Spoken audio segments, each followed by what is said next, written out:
Hi, everyone. I'm Aryeh Bourkoff, and I'm pleased to welcome the chairman and CEO of Verizon, Hans Vestberg, to our LionTree podcast series, KindredCast. Hans, thank you so much for taking the time to be with us virtually in the middle of this crisis. You are running a $130 billion company on the front lines of the internet and voice connectivity, deemed an essential service, and you're doing it mostly from home. Or one of your many crisis centers across the tri-state area. I know many of your employees are out there in the field making sure that this is all possible for us in this country and other countries. And I want to say personally that your leadership and that of your company, Verizon, during this time has been incredible. You've been on the front lines working closely with local governments, federal governments, other partners, your peer group like AT&T and others during this time, really putting the country first. And your employees first, and all of us first. Connectivity is what's holding together our entire system. And the psychology right now is only possible to be optimistic and functional and productive because of our connectivity. It enables us to work, to learn, to communicate, to run our businesses, large and small, and to see our loved ones and families. So thank you very much for your leadership here. Thank you. Great to be on this podcast. Thanks, Hans. And I want to start by jumping right into the situation at hand, which is immense. You have vast power right now, 135,000 employees, millions of customers. How are you doing? How are you holding up? No, I think that first of all, it is an unprecedented situation. And the first thing I've told all the leaders at Verizon is that there is no playbook that they can use because this has never happened before. I mean, some of us has been through the telecom crisis, the banking crisis. They were totally different in nature. This is a health crisis that is impacts people's health and survival. It's so different. So you need to drop the playbook that you had, and you need to think about working in a different way.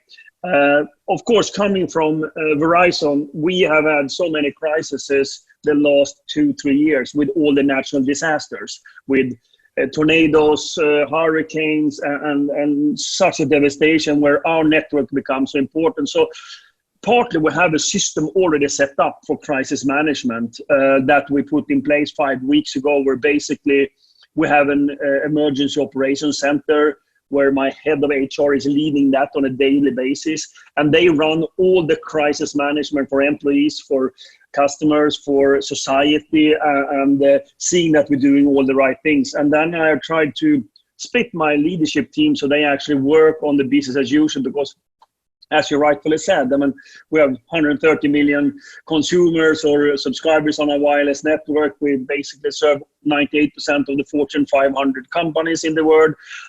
We have federal governments and local governments that we're supporting. So we need to see that they are whole as well in this, at the same time thinking about all the regulations. So we were very early on actually on the governance piece of it. And I think if you have the governance right, you have at least a better chance to manage to unprecedented situations where you actually don't have all the information. And you have to actually constantly reevaluate yesterday's decisions. Well, take us back, because it seems like an eternity ago, but when you first start looking at this COVID-19 socioeconomic threat, health crisis, economic crisis, crisis of humanity coming on, you can look at different leaders and different managers really having the path to figuring out whether it was real or not, how quickly you have to make decisions, how quick to act. When did you first start seeing it come on? And you had the system in place, given what you mentioned as crisis management, but how did you turn it on and when? I think that, of course, we have employees globally. So we have employees in Hong Kong area and Taiwan, and partly in China. So we saw this coming pretty early on in February, and then of course it rolled into the US. So I think we activated our crisis management somewhere the first or second week of March. So we are on our 5th to 6th week where we run this company in a different fashion and mode. So that's when we start to understand it. And then of course we got pretty early on a huge demand from our especially large enterprises and government, because they need to to move so much workforce to the home, to work from home, and seeing that they enabled that. And of course, certain enterprises were better prepared than others. They had already infrastructure up and VPN links. Others had much less of it. So it was, you also felt that pretty early on with the business continuity coming up from many large enterprises. But I think we have been ongoing for this more than 5 weeks now.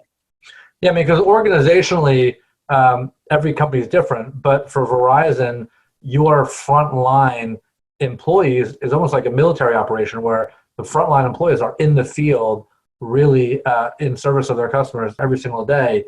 So the people that are in the corporate office almost have to be supporting those frontline employees, and the corporate office, who are obviously leaders, really are serving the frontline employees, right? Is that how you think about it organizationally? Yeah, that's how we think about it. We defined our mission in this crisis very early on, and the mission is number one, safe and health of our employees, and number two, keeping the networks up that are so essential for the country. That means that every meeting we have, we basically think about that. Are we doing right for both of them, and in that order? And we have 15,000 people working from home right now. That means that 20,000 is in the front line, either out in the front line or in a store serving customers that are in need of a critical or essential infrastructure in order to operate. So yes, and of course we have evolved tremendously on our rules and regulations. But we were very early on to stop home visits from our field engineers. Very early on with all we did the garages from home, meaning our field technicians are not gatherings in the morning. They actually bring the cars home and go from there. So we didn't have any social gatherings. And that is basically, we have a meeting between 8 and 9 every morning with our executive team, where we take all those decisions. And then the executive team continue to work on the normal business as usual. And the emergency crisis team is actually taking care of that then for the next 24 hours until we come back. So we try to spend 1 hour. And still today, we take decisions every day. That's how fluid this situation is. And then you add that we have 50 states in this country, and we have hundreds of countries where we operate. There are different regulations. Even on a county level, it could be different regulations, what is essential infrastructure or not, and we need to keep track on that. Well, how often are you talking to the employees? Because obviously you have to keep morale high. You need business continuity. You need business excellence. How do you do that? What are the best practices? So we decided already, I think 4 weeks ago, that this, you have no playbooks. We've never done it before. So we decided that we have a live webcast at lunchtime every day at noon, where I and the head of our crisis management, Christy, our head of HR, are together, sometimes with a guest or not. So I speak to all my employees every day at noon to 20-25 minutes. Usually we have somewhere between 50 to 60,000 attendees, and we've had that for 4 weeks, meaning 20 times every day. So we just had one today, and we continue to do that. We actually do it externally. So even external people, journalists, media, competitors are probably listening to it, because some of our technicians, they have their own devices and they cannot come to an intranet. So for us, it's more important to reach them than that we're also doing it externally. So we do that every day. And as long as we see the questions coming in and people are attending, we're going to continue to have that very unusual way of being on TV every day. So I missed the one today, obviously. So tell me, what did you guys talk about today? What was the topic du jour? Today we talked about the innovation that we have done in the field. So our field technicians have now a virtual installer, so they don't need to go into the homes. So basically they come outside the home, and then they actually have a virtualized app for the customer in home to do the installation themselves on Fios, which is something we never thought was possible. We talked about the new ways we're dealing with customers in the stores. So and then of course update them some positive things we're doing with Pay It Forward, which is an enormous success, which is for small and medium businesses. So that's what today's program were all about.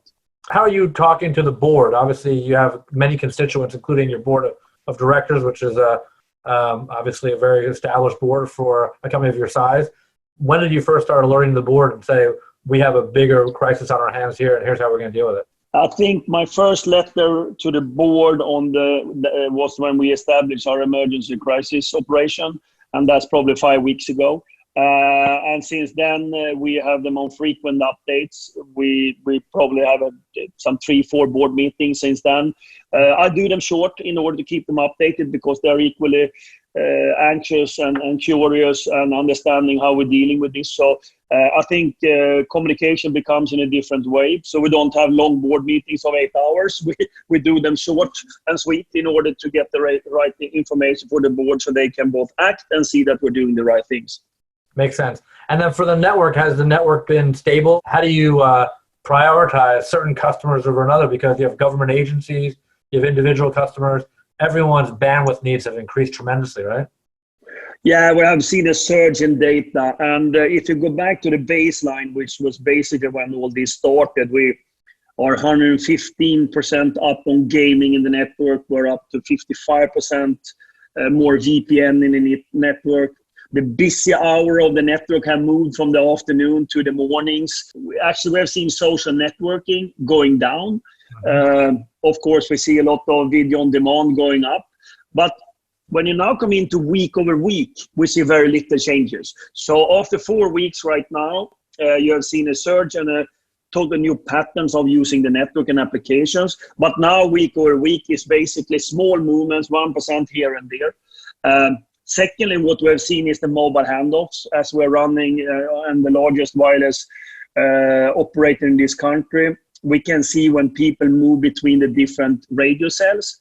And right now in the country, we are down 35% since the baseline, meaning 35% movements in the country. And in cities like New York, it's over 50% down. So people are moving much less. They're home. And we can see that pattern. So it's also a social change, a surge of data, an application change. The network holds up very well. Of course, we prioritize the first responders, but so far we have even increased 15 gig for all our metered customers on wireless, etc. But the network holds up very well. We haven't seen any major challenges. And then how about certain pockets of the country that are not known for having a robust network because of the topography or because of the density and they're not built out as much? Are you seeing like in certain rural areas that they're having any issues, or is there anything that you could do for those areas to increase the connectivity? No, we have not. We have actually managed very well in the network, and we have not seen any major weaknesses. Of course, we work with the crisis response centers that are set up in the country, over 200 of them from the federal government. And of course, they put them in places where usually you don't have connectivity so good. So we have been following them, seeing that they have connectivity in those places. But our field force is out there and seeing that our network is both maintained, but also adding capacity where it's needed. We early on leased some extra capacity, meaning spectrum, and we have deployed that as well. But that was more from precaution. So far we have deployed quite a lot of it, and of course it's increased our robustness of the network right now. Yeah, now obviously your customers are loyal to Verizon today and into the future, but we've also, as this country has experienced a health crisis, also there's an economic crisis, and upwards of 10 to 15 million people have already lost their jobs in unemployment in this country. Do you worry about people not being able to pay their bills long term or having some relief there? You have such a big crisis, and it's you cannot start thinking about that. We have already right now told all the residential customers and small and medium businesses, if they cannot pay, if they have late fees, if the overage is on the account, we're not going to disconnect them right now. I mean, that's not what you do right now. So over time, we're going to see how that hits our financials, but I think that's a short-term discussion. I think long-term, it's right for the company, it's right for the country to do these type of things, to see that you're actually supporting your customers that are the most vulnerable in a situation like this. And as I said before, we also increased for all our wireless customers 15 gig to all of them automatically, which are metered plan. Our broadband offering is already unlimited. Yeah, it's really a common theme that we're seeing. First, you have your health in place. That's the most important thing. Then you have your organizational structure and systems working effectively in place. Then you put people over your profits. And then you look to liquidity and business continuity before you get to maximizing your potential opportunistically. And we're very much in this people over profits mode. Yeah, and I think that the size of company that I'm fortunate enough to run, of course, you have a huge responsibility in the society, and especially when you have a crisis like this. We run basically all our meetings right now based on the agenda on the 4 stakeholders: employees, customers, shareholders, and society, and to see that we have a balance in what we're doing all the time, because it's very easy in a crisis mode that you only attend the ones that are screaming the most. And here it's very important that you have a balance with the priority I talked about before. Number 1, employees. Number 2, the network, and then seeing that you do right in all these 4 buckets. And I think we have a healthy debate about it, and we do a lot also for society right now, and it's absolutely the right thing. I have shareholders. I need to attend them as well. I mean, they are probably more worried than normal because this is a special time. So you talk more to them as well. So I think you just need to be very transparent how you see the situation, and see that you speak to all the constituencies in a situation like this. I saw you mentioned, or I saw a release that you did a partnership with the New York Times to give 14 million students free internet access, right? Can you describe that? Yeah. So as an extension of our work with education, where we basically have a lot of schools that are underprivileged and are not having connectivity, etc. We have already connectivity, broadband and devices, and the STEM education for those. And we have the partnership for those 250 schools to have New York Times. Now we extended it to all high schools in the United States. And that basically the 14 million high school students and the teachers to have access to all the education material and all the online news content from New York Times. So it's the right time to do it, because it's sometimes you read relevant and good information is now. So many of the students are studying from home. So that we launched last week, I think, on Monday. Time is flying. Every week seems like a new era. But we're getting through it. But I also feel like, obviously, you're a public company, but funded with non-government funds. Yet Verizon, given your size and given your leadership, you're working with government at all levels right now, at least in the United States. We were fortunate enough to have a call with the President of the United States together with a few other network providers and talking about common interests and themes, and obviously also marrying macro policy like net neutrality, which this country obviously has embraced, with the output of a strong broadband ecosystem. You've also worked with local governments and state governments. How do you talk about how your responsibility as the CEO of Verizon is to work alongside all levels of government right now? No, it's big, but because the government oversees many of the most critical infrastructure in the country, like now, like hospitals, first responders in general. We always have been a very big business with these type of entities, and in these times it becomes even more important. So of course we have priority in our network with first responders. We serve all the hospitals that is asking us, because we need to do it, and our brave technicians, of course, with all the security and all the safe and healthy regulations, are doing it. So no, we work with all of them, but it's not only in the US, it's actually globally as well, as our backbone and our fiber network and our cable networks and across the globe is of course important. So no, this is important times that you work with both the public and the private to see that you as a company are doing the right things and supporting the most vulnerable people and organization at the moment, which really needs your support. Let me move on to 5G, which is a core part of Verizon's strategy and the industry's focus right now. Before I get into the strategy, let's debunk the theory that 5G in any way is tied to this virus, because I saw some press articles about that and I didn't really understand where it came from. But can you talk about that and just debunk that for everybody here? Yeah, that we have equally hard to understand as well. There is no correlation. We can just say that is sort of the fake news that you see in times of in today's times. But there's no connection between 5G and this virus. Absolutely zero. Okay, that's clear. I was going to ask you about, given your business practices focusing on the criticality of the moment, whether there are some challenges about innovation and what's coming next and how you deploy that. Obviously, you have to focus on the here and now and the essentials. Has something like your 5G deployment and your rollout schedule and the plan for that been delayed somewhat because of this? It's obviously understandable. No, we haven't talked so much about it as we're going into an earnings cycle right now, so we're a little bit cautious. But we are full focus to see that our 5G network is coming up. We have said externally that we have no interruption in our supply chain. So we will continue to be very focused on 5G. We think it's also the next step of technology, both for consumer, for enterprises, and for our home solutions. So this is important to create even more resilience and more potential for innovation, which ultimately, when we come out from this pandemic, it's going to be a new normal. And I think that technology will play an even more vital role. And that's why we think that the 5G and the fiber that we're deploying will become even more important. How so? I mean, what will 5G give the country, starting with the U.S., that we don't have today, and how will it be rolled out, and who's going to proportionally benefit more than others? I think that the big thing with 5G is that 5G has 8 capabilities compared to 2G to 4G, which basically have throughput and speed.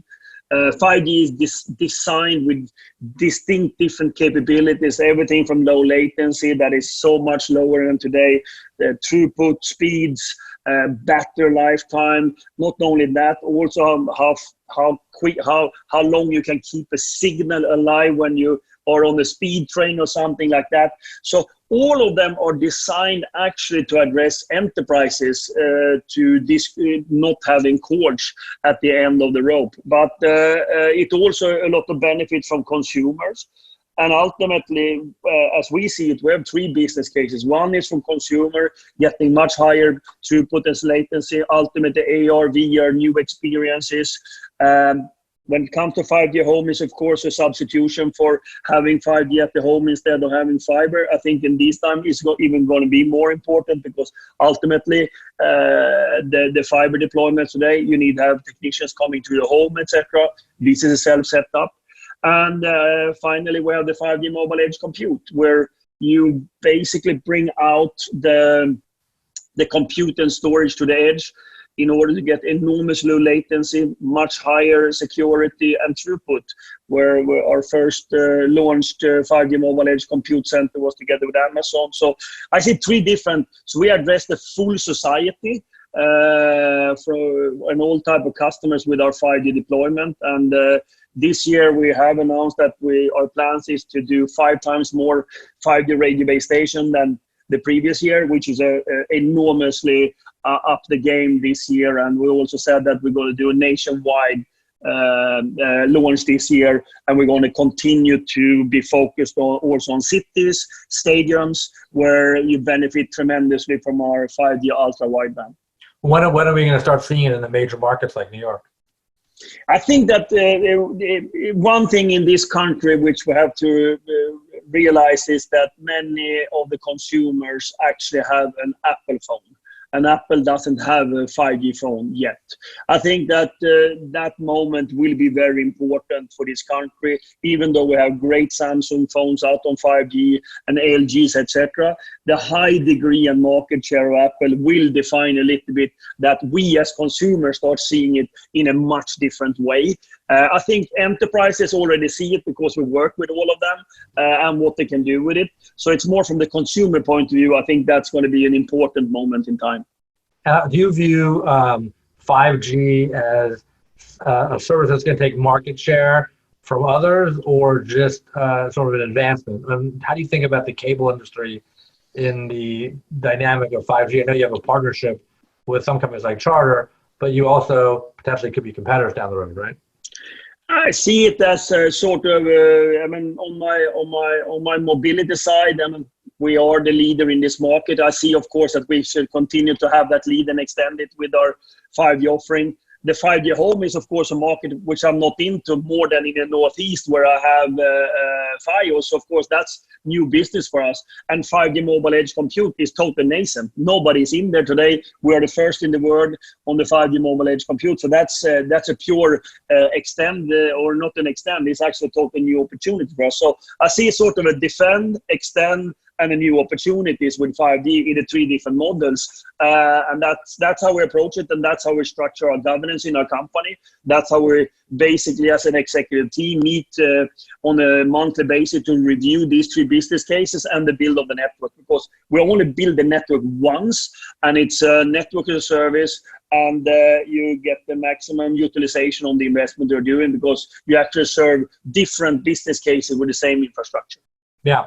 Now, one of the things that we've been talking about a lot, and even the theme that we had on a panel at the recent conference we went to, probably the last conference for a while, was scale players in motion.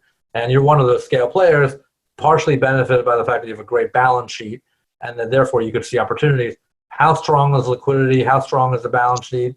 Any concerns there? When do you start playing offense? I said, first of all, it's easy to play offense, saying that you're going here and there. I think that in our case, we have defined our competitive advantages. It's a network. It's the distribution. We're distributing to more consumers than anybody else. We work with more large enterprises and governments than anybody else. So, of course, that's two competitive advantages. And the last one is our brand. We think and we know that our brand is viewed as the strongest in the market. So that's my scale. It's not the scale in other areas. So I think that every company needs to build on the scales that they have and the competitive advantage they have. In those areas, I can see ourselves, of course, taking advantage.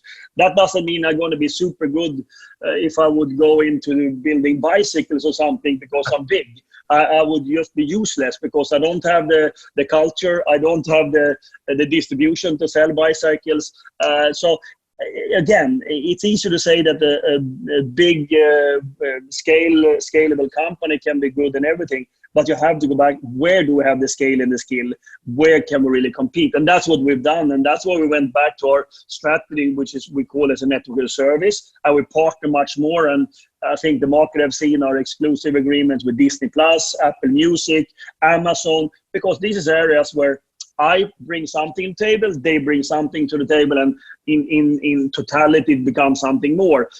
That's our strategy, and it comes back much to your question. I do scale and size where I have the competitive advantages, not in the other areas. So you'd end up partnering instead of owning in those cases, which makes sense given the examples you mentioned. But we've noticed in this period of time that what you take for granted at one point in time can become an asset, and that's why I say cash or liquidity or balance sheet flexibility now has become a real asset as a differentiator. So you could look at opportunities that you never would see before, as long as you could gain the expertise to manage them.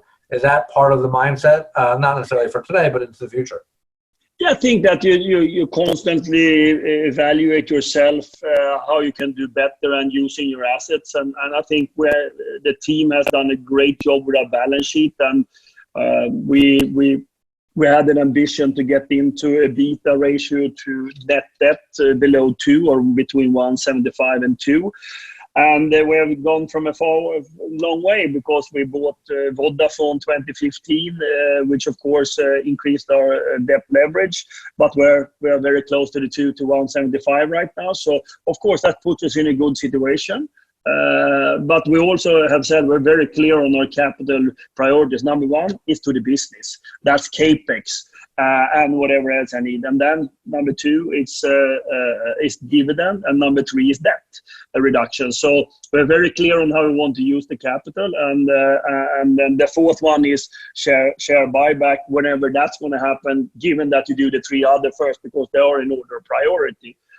So we feel good about that. And you, as you might saw, I mean, when we started the Corona pandemic here, we decided to increase our CapEx. We said that for this year, the guidance, we said that this year we want to be sure that we continue to have the best high quality network in the country and the most robust. And if it's needed, we need to have more. We want to repair. But we also thought it was the right for the country. Yeah. That the ones that can invest should invest, and we can. Well, you mentioned this concept of use of capital and stock buybacks and CapEx, and you're clear about your priorities.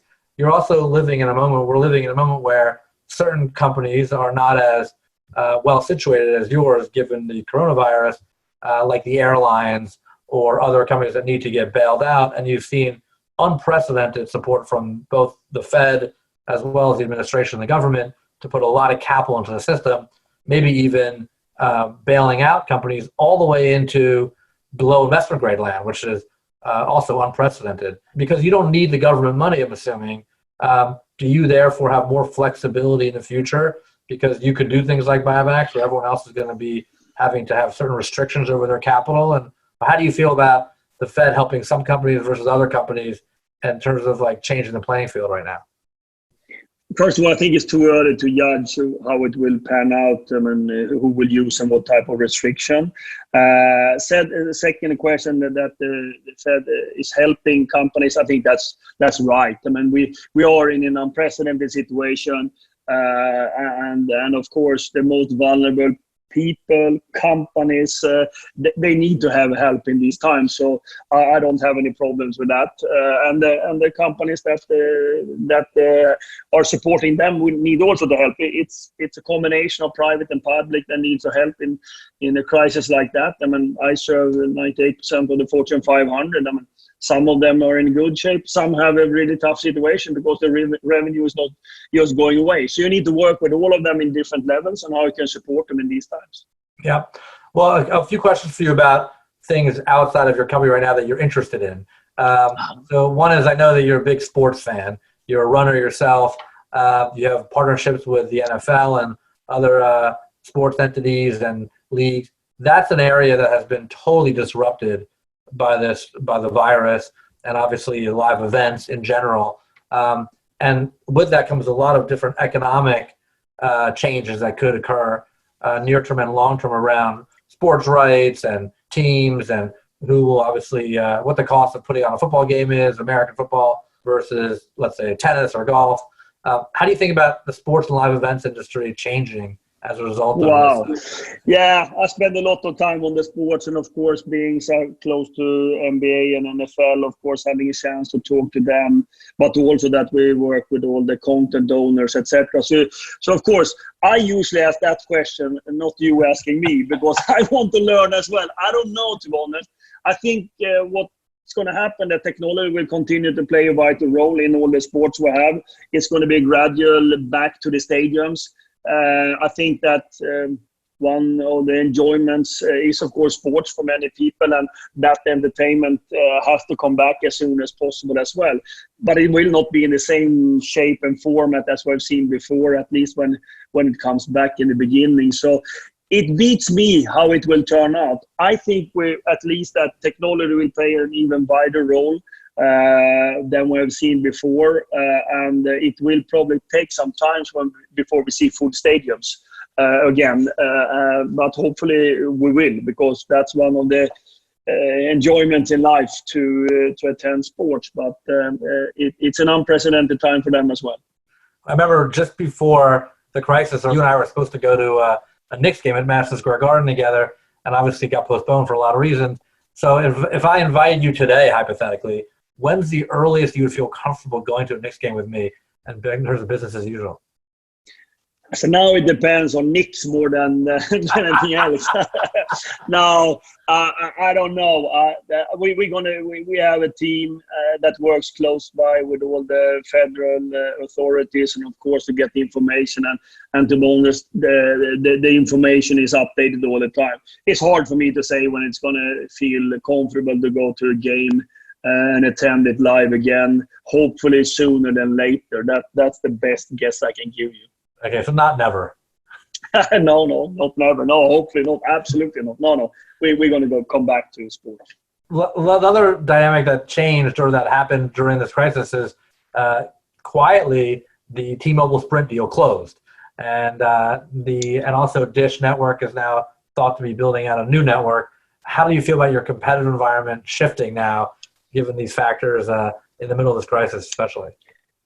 It's not like a surprise. It's been talked about for 2 years, so I don't think it's a big surprise to us. I said it publicly so many times, we are not changing our strategy for that type of changes in the market environment. We feel good about our strategy. We just execute faster and harder on it. That's our job. Competition is going to be there and has been there before, so nothing new with that. So for us, it's actually to execute on our strategy rather than having a new strategy because we have a new landscape. That doesn't change for us. It could be some tactical issues here and there, but the overall strategy doesn't change for Verizon. On your front foot, very much on. You're playing your own game. Yes. I want to end up by asking Hans, like, where else do you get some peace of mind and some inspiration from these days? Are you listening to podcasts, doing any other media, any leadership inspiration for me or others to follow here? No, I have very little. I don't look at TV. I don't read much. I have a great team around me that gives me all the information that's relevant for me to make my decision. I have a very diverse team. Usually for me to get energy and inspiration, I train, and I train a lot. That's really where I spend my time right now, either in the bicycling or being out running with the safe distance of social distancing and all of that. But that's for me is the way to get energy these times. But of course, I think my role is more to give energy to others, maybe than to myself. Of course, I need to have it as well. But my job right now is to see that my team members, my organization, my wider Verizon family is feeling good, and I spend an enormous lot of time to calling them, tweeting them, or texting them to see that everybody's fine in these times, because there's going to be a lot of lonely people and people that don't know what to do. My job is to see that they feel at least some reassurance about the situation, even though I don't have all the answers, but I'm there for them. And that's how I spend my time and my hours right now when I'm not sleeping. Well, I'm grateful for it on a personal level because you're one of the people that have been texting me and reaching out to me, checking on me and seeing how I'm doing, and I really appreciate it. It's something that's not necessary, but very heartwarming to know that you have friends out there and that I can rely on you as a friend and a peer, and obviously someone that we can do business with. And I'm very grateful that you could be here with us today and sharing your insights. And good luck with everything. Health first, but the way you're doing with the company and your employees and keeping our connectivity strong is commendable. And I thank you very much on behalf of everybody. Thank you very much. Thanks, Hans. Take care.